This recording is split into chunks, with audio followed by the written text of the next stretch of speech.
The Call of the Wild by Jack London. Chapter 1. Into the Primitive.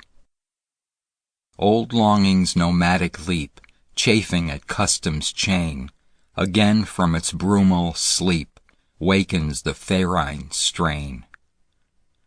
Buck did not read the newspapers, or he would have known that trouble was brewing, not alone for himself, but for every tidewater dog, strong of muscle and with warm, long hair, from Puget Sound to San Diego, because men, groping in the Arctic darkness, had found a yellow metal, and because steamship and transportation companies were booming the find. Thousands of men were rushing into the Northland. These men wanted dogs, and the dogs they wanted were heavy dogs, with strong muscles by which to toil, and furry coats to protect them from the frost.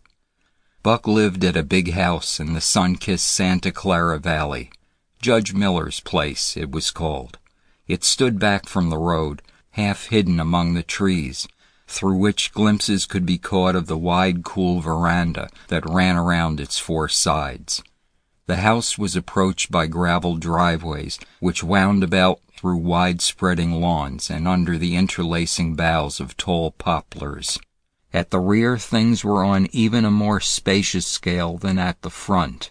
There were great stables, where a dozen grooms and boys held forth, rows of vine-clad servants' cottages, an endless and orderly array of outhouses, long grape arbors, green pastures, orchards, and berry patches.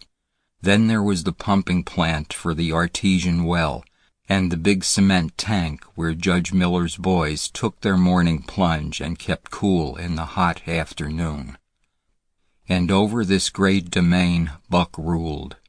Here he was born, and here he had lived the 4 years of his life.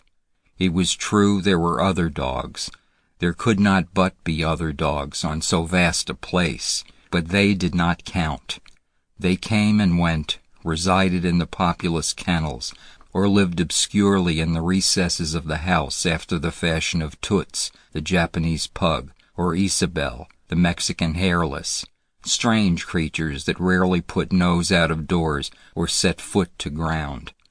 On the other hand, there were the fox terriers, a score of them at least, who yelped fearful promises at Toots and Isabel, looking out of the windows at them, and protected by a legion of housemaids armed with brooms and mops.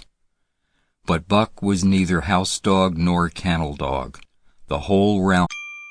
Sample complete. Ready to continue?